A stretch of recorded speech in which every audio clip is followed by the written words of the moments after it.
Assalamualaikum warahmatullahi wabarakatuh. Waalaikumsalam warahmatullahi wabarakatuh. Gimana kabarnya anak-anak? Alhamdulillah. Baik, alhamdulillah. Sebelum kita memulai pelajaran, coba perwakilan dari kelas untuk membaca doa memimpin. Ya, Yusuf. Mari kawan-kawan, sebelum kita belajar berdoa mulai. Berdoa selesai. Sebelum kita melangkah pelajaran yang baru, saya ingin bacakan absen terlebih dahulu. Yang disebut namanya angkat tangan dan mengucapkan hadir. Ready? Hadir Pak. Iqbal? Enggak ada Pak. Sakit ya? Udah izin? Udah Pak. Udah. Yusuf? Hadir Pak. Dwiki? Hadir Pak. Nah, lengkap ya semuanya. Terus kita mulai pelajaran yang baru. Apa pelajaran kita hari ini anak-anak? Fikih Pak. Fikih.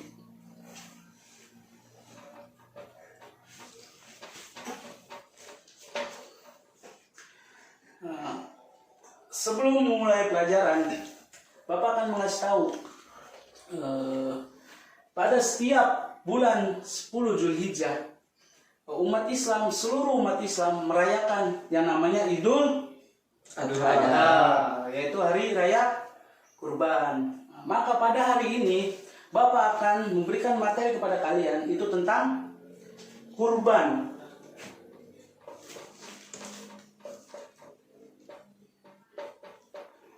Dan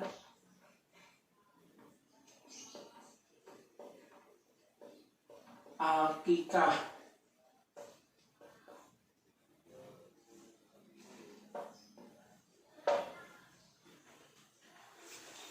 Kurban itu adalah pengertian dari bahasa Arab yang dari asli kalimatnya itu adalah qoriba, yaitu koribun, dekat. Secara istilah, menurut bahasa Indonesia, kurban adalah pendekatan diri kepada Allah.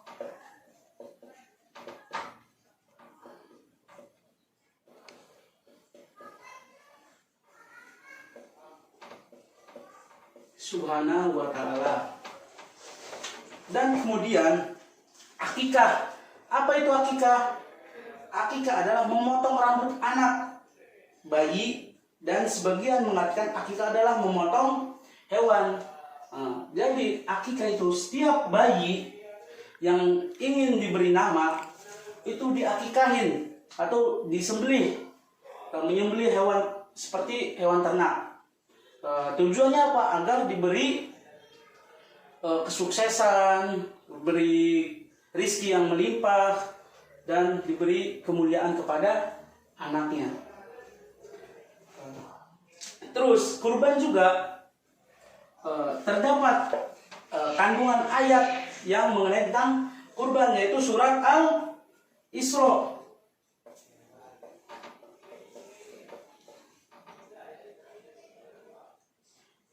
Surat As-Saff.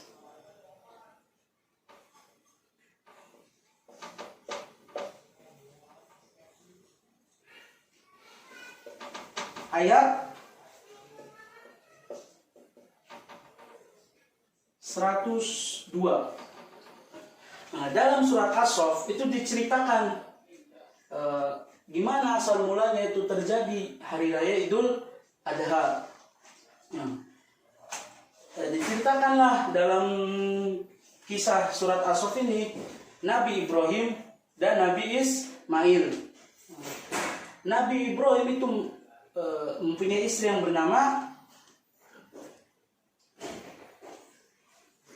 Hajar, Siti Hajar. Nah, kemudian mempunyai anak yang bernama Nabi Ismail alaihissalam. Nabi Ismail itu adalah anak yang sangat dicintai oleh Nabi Ibrahim.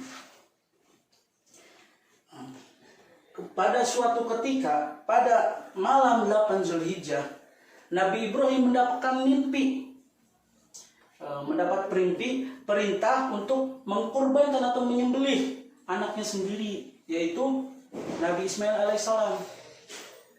Pada pagi harinya, kemudian Nabi Ibrahim itu berkata kepada anaknya, "Wahai anakku, aku semalam mendapatkan mimpi, perintah dari Allah untuk menyembelih kamu."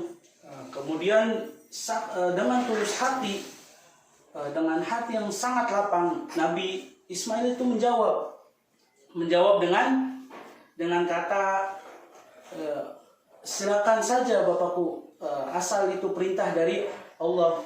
Saking rendah hatinya, saking taatnya Nabi Ismail kepada Allah Subhanahu wa taala, maka anaknya pun bersedia untuk disembelih. Kemudian Nabi Ibrahim merenung.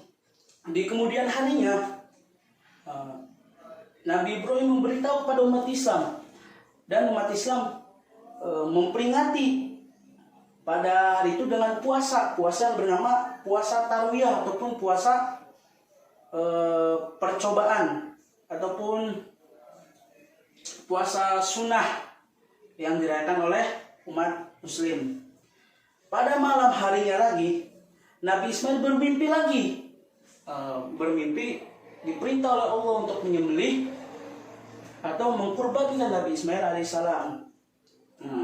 Kemudian pada tanggal 9 Zulhijjah, umat Islam memperingati lagi hari tersebut dengan puasa sunnah yang bernama puasa Arafah ataupun puasa pengetahuan.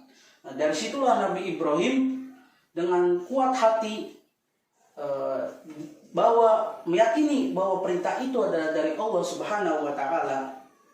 Maka pada tanggal 10 Zulhijjah, Nabi Ibrahim akan mengorbankan atau menyembelih anaknya Nabi Ismail alaihissalam.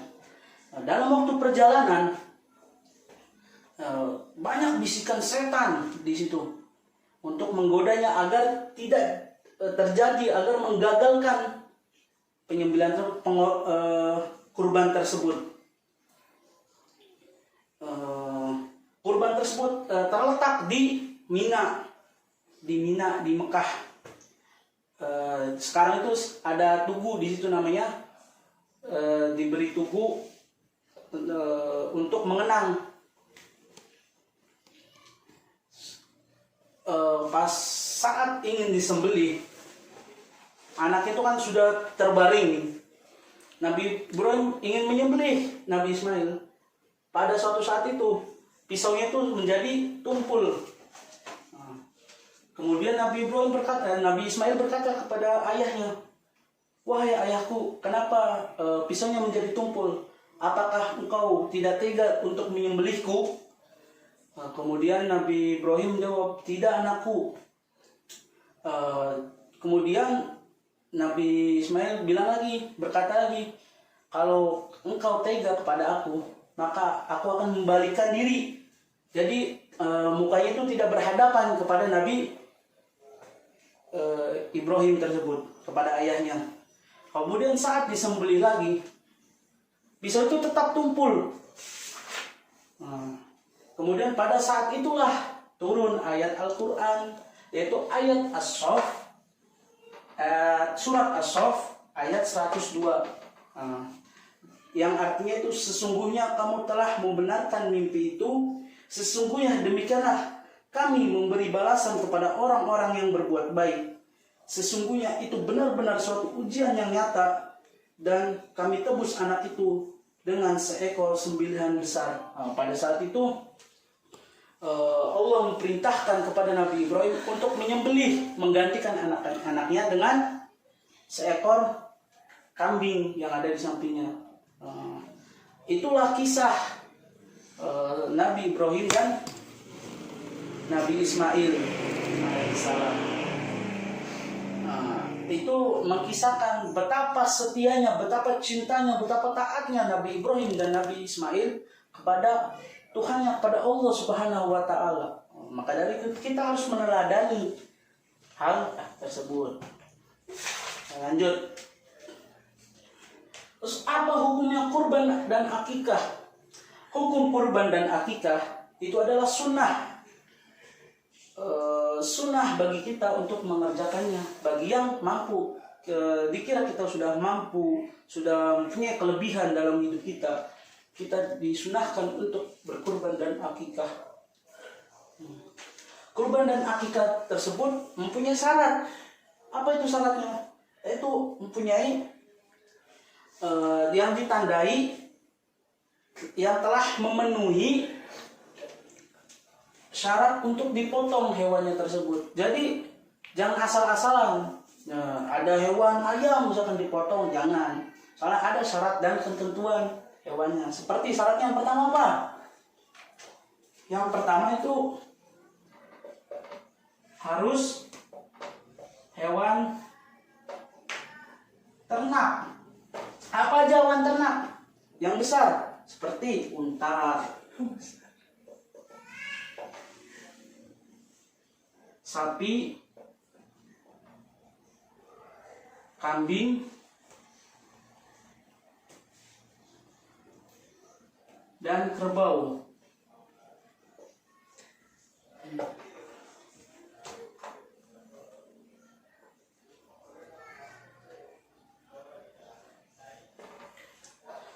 Jadi hewan tersebut harus mempunyai hewan ternak, jangan hewan liar. Dan hewannya juga harus halal. Kemudian yang kedua, itu adalah usia hewan.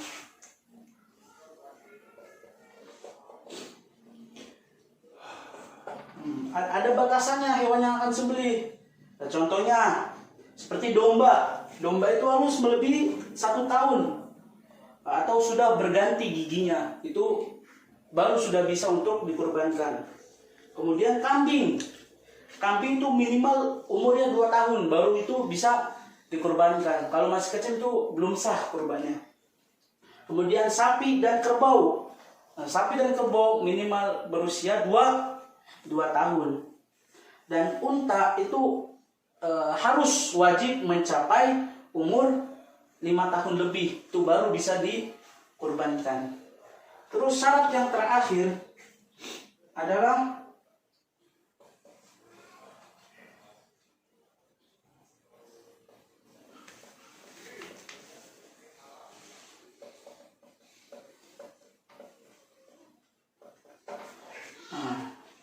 yang terakhir itu hewannya harus sehat dan tidak cacat.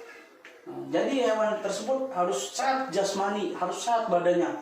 Seperti jangan yang hilang tanduknya, ataupun matanya cuma tinggal 1, ataupun telinganya patah, itu tidak sah. Jadi kurban itu kita harus dilakukan, ditandai dengan syarat hewan yang seperti ini. Kita harus memenuhi kriteria tersebut, hewan ini baru bisa dikurbankan atau diakikahkan. Mungkin cukup sekian dari Bapak. Dari kalian coba ada yang ingin bertanya? Tidak, Pak. Tidak? Tidak, Pak. Ya, sekarang Bapak yang nanya ya. Bapak hapus dulu yang Bapak tulis.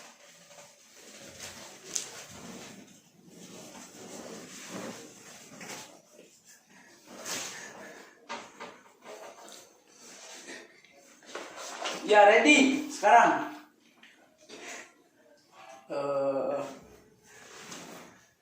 Apa itu arti dari kurban? Mengorbankan, Pak. Nah, mengorbankan atau mendekatkan diri kepada Allah. Baik, Pak. Terus, Yusuf, apa itu syarat-syarat hewan kurban? Hewan ternak, Pak. Terus yang kedua, Riki apa? Halal, Pak. Nah, halal. Kemudian, ready apa? Hewan sehat dan tidak cacat. Jadi hewan itu harus benar-benar sehat. Baik anak-anak, sebelum Bapak mengakhiri pelajaran ini, Bapak akan memberikan tugas kepada kalian. Tugasnya adalah kalian membuat makalah tentang yang berkaitan dengan kurban, seperti pengertian kurban, tata cara kurban, dan lain sebagainya. Paham? Paham, Pak. Nanti minggu depan dikumpulkan. Nanti untuk format-formatnya akan Bapak sampaikan nanti lewat WhatsApp grup. Paham? Mungkin cukup sekian dari Bapak. Semoga kalian sukses. Amin.